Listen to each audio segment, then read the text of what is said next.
Hey guys! For today's video, we're gonna be baking chewy and moist chocolate crinkles.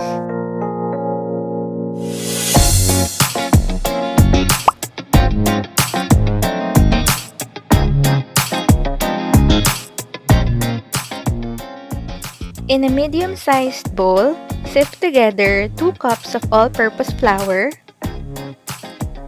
2 teaspoons of baking powder, and 3/4 teaspoon of salt.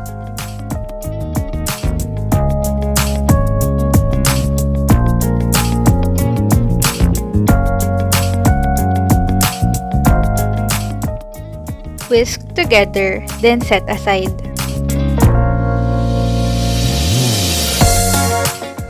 In another bowl, pour 1/2 cup of vegetable oil and 1 3/4 cups of light brown sugar, then whisk together.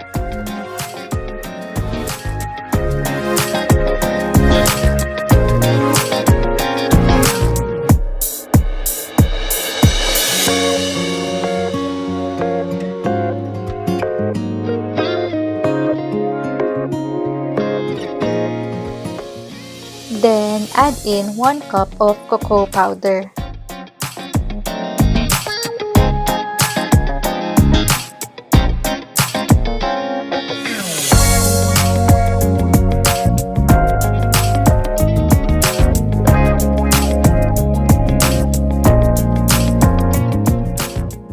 Beat in 4 eggs one at a time until fully incorporated.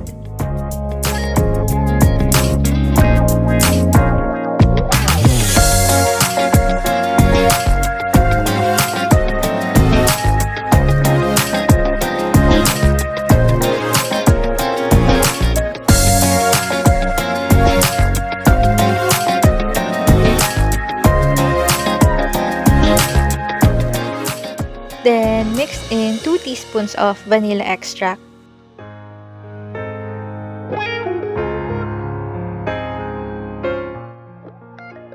Now, combine the mixture into the dry ingredients.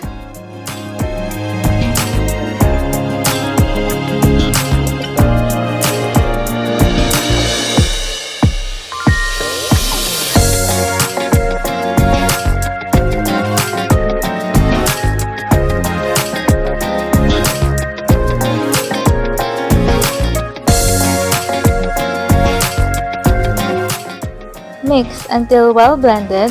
Do not overbeat.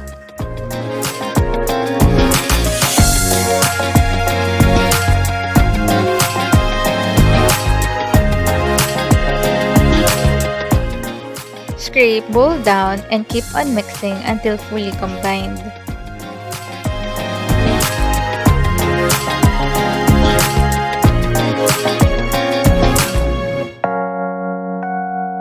Cover dough, then refrigerate for at least 4 hours or overnight. When ready to bake, preheat oven to 175 degrees Celsius.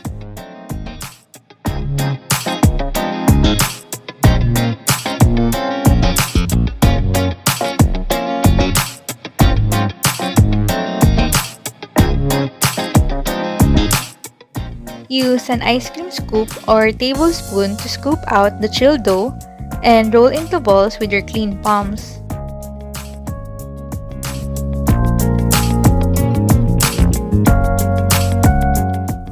Evenly coat each bowl of dough in confectioner's sugar and place on parchment paper or baking paper.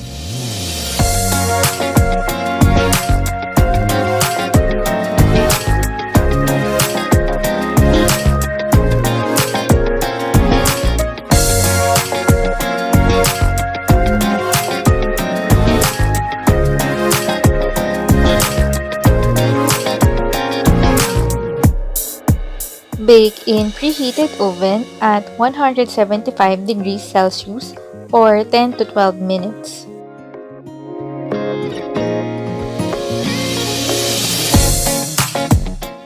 For a first-timer, I can say that these crinkles are so yummy, chewy, moist, and of course, the best.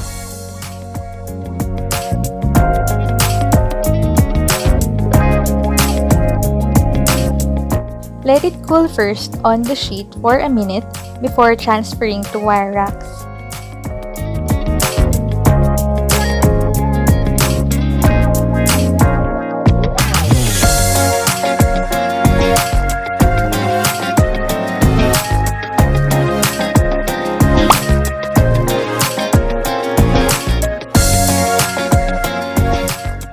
Thanks for watching. If you liked this video, please give it a thumbs up and don't forget to subscribe. See you on my next one.